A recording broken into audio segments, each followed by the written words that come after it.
Hey, it's Ken. It's time to do another video. This is going to be one of those videos I've been thinking about for a while, and I just haven't done it, haven't made it yet. Just like the last video I made, estimating distance with your front sight post. But this one's going to be about long range shooting. And the reason I'm making this video, it seems to be out there in the internet world that we've somehow gotten the idea that if I buy a good scope and it has a bullet drop compensator, or it has a mil reticle or a minute of angle reticle, I can slap that sucker on my AR and I'm going to be an outstanding long range shooter. Unfortunately, that's not the way it works. That's not the way it works. Just because you put a scope on your 10.5 inch AR and you're going to shoot 5.56 out to 1,000 meters. It just doesn't work that way. It doesn't work that way. So we're going to be talking about some environmental conditions that goes on while you're shooting.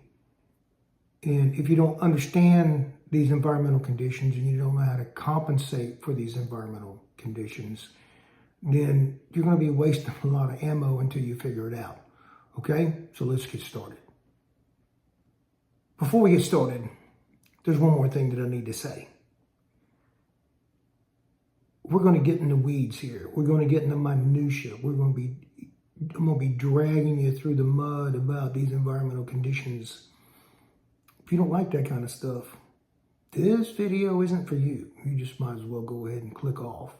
However, if you want to be a good long-range shooter, and that's something you want to learn how to do, and you want to know how environmental conditions affect you, then this is the video for you. You might want to hang out. If not, you don't want to watch this, I promise. All right, first things first. Long range shooting starts at 600 meters. Not 300 meters, but 600 meters. Hundreds of thousands of Marines were taught how to use their 20-inch barrel, the M16A2 or A1, shooting the military muzzle velocity version of the M193 55 grain 5.56 projectile. Hundreds of thousands. So no, long range shooting does not start at 300. Long range shooting starts at 600 yards. I want to get that settled first. Next, I had to decide how to best explain this to you. So after thinking about it for a while, I decided the best way to do it is to go back to my younger days in field artillery and start there. Because if you can understand the things I'm talking about, shooting a cannon or a howitzer or rockets, then you'll get a better understanding of what's happening with the projectile when you shoot it from a rifle barrel. To start with, when people think of the Earth, they think of this shape right here, this circle, but it's not really a circle.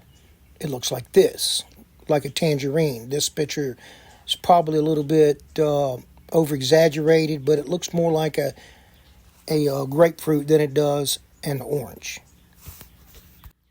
And on top of that, it's tilted. And the tilt changes depending on what season you're in.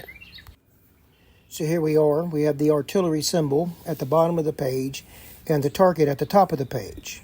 Now, before I can shoot rockets or artillery at the target, I have to ask myself, what are the environmental conditions?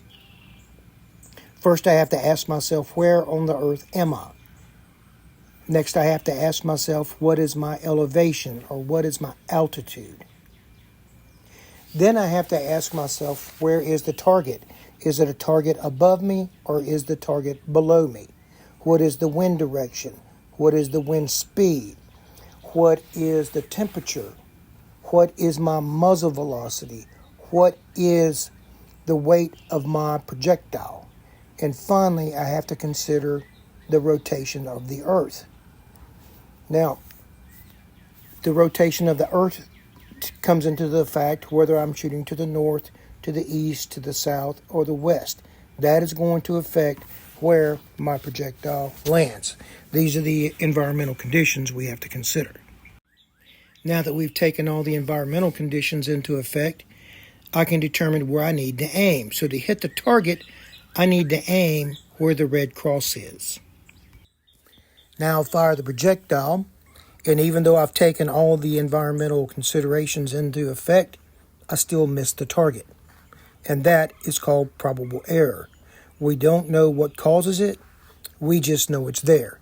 You can make your calculations as minute as you can possibly get. However, that does not erase probable error.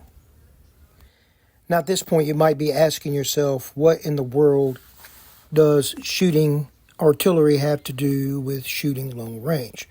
Well, the point here is the same questions that you ask yourself when you are shooting artillery or rockets or mortars are the same questions that you're going to have to ask yourself when you shoot long range. All right, so let's go through the questions. Where am I? Where is my target? That's range. What's my elevation? That affects drag on the bullet. Is the target above me or below me? That's going to affect my aiming point. What is the wind direction and speed? That's going to affect what happens to the projectile or the bullet while it's in the air. How much does the projectile weigh? That affects muzzle velocity. What is the temperature? That affects drag on the projectile. What is the muzzle velocity? What range can I shoot to and the bullet still function? How does the Earth's rotation affect me? We'll talk more about that in a few minutes. What is the distance? What is the distance to the transonic zone? And finally, how does the Earth's rotation affect me? At this point, we're going to stop because I introduced a new term, the transonic zone. The transonic zone is the range where the bullet is leaving the supersonic zone and is beginning to enter the subsonic zone. The transonic zone is where the bullet begins to slow down, and you can see here in the chart that muzzle velocity and bullet coefficient plays the main factors at what range your transonic zone begins. The main problem with the transonic zone is once the bullet or the projectile enters that zone, it begins to act or react erratically. Sometimes it will yaw erratically, sometimes the bullet will turn sideways, and then sometimes it will flip end over end, just solely because it entered the transonic zone. Here's a cautionary tale for you.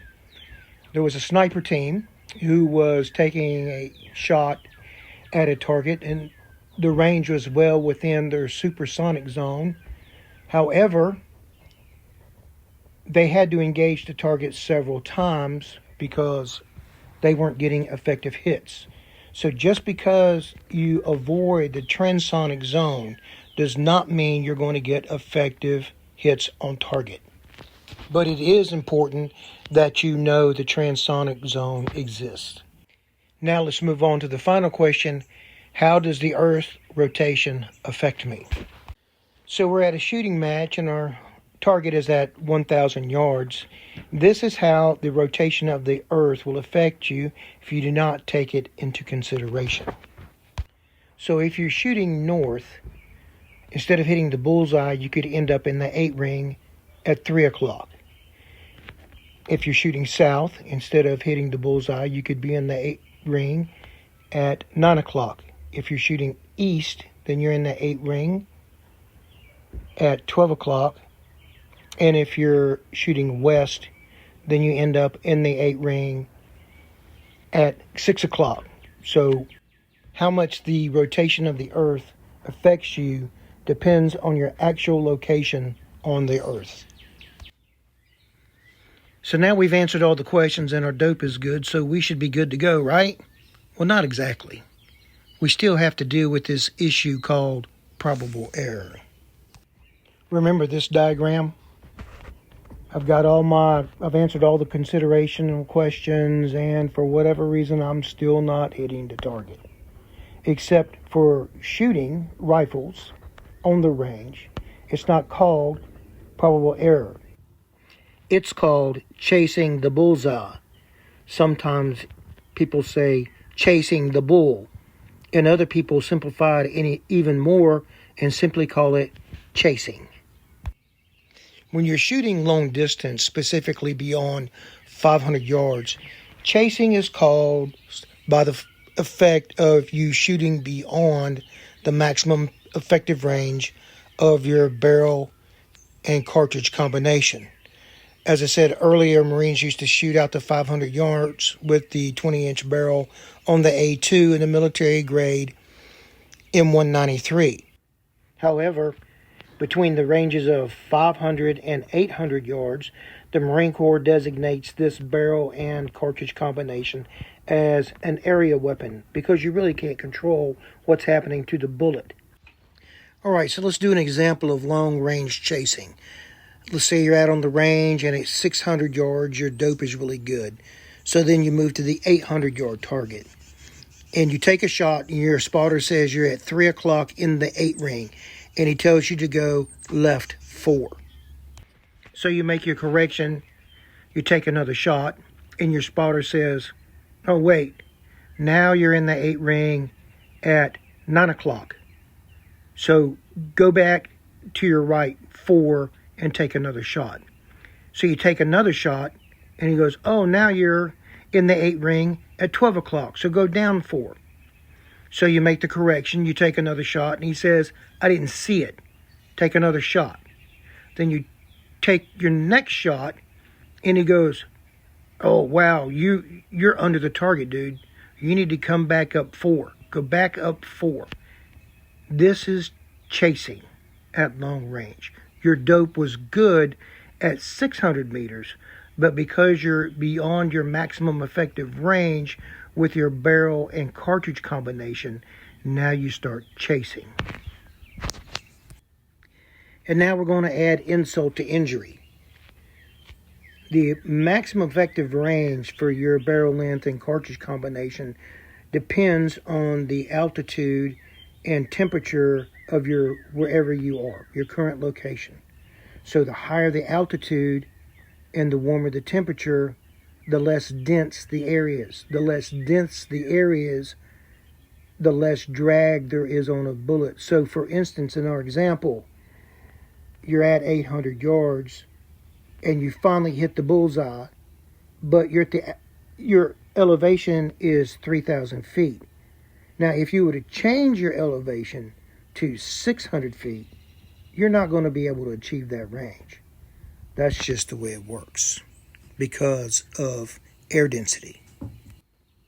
All right, so as you can see, there's a lot more to long-range shooting than just slapping a good scope on your AR. There's a whole lot more involved. Now, what I'm going to do is I'm going to link in the description, I'm going to link to a video of a YouTube creator, and he's going out long-range shooting with a former SEAL sniper. And they're going to try to make a 1,000-yard shot with a 14.5-inch barrel on their AR. Now, I would like you to pay attention.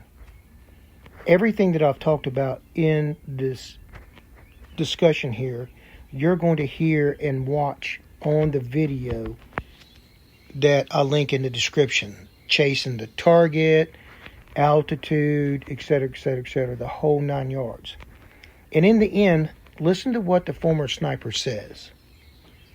The YouTube creator asked him, would you take a 500 or 600 yard shot with a 14.5-inch barrel? And he's at 500 to 600 yards. The sniper said something to the effect of, yeah, all day long.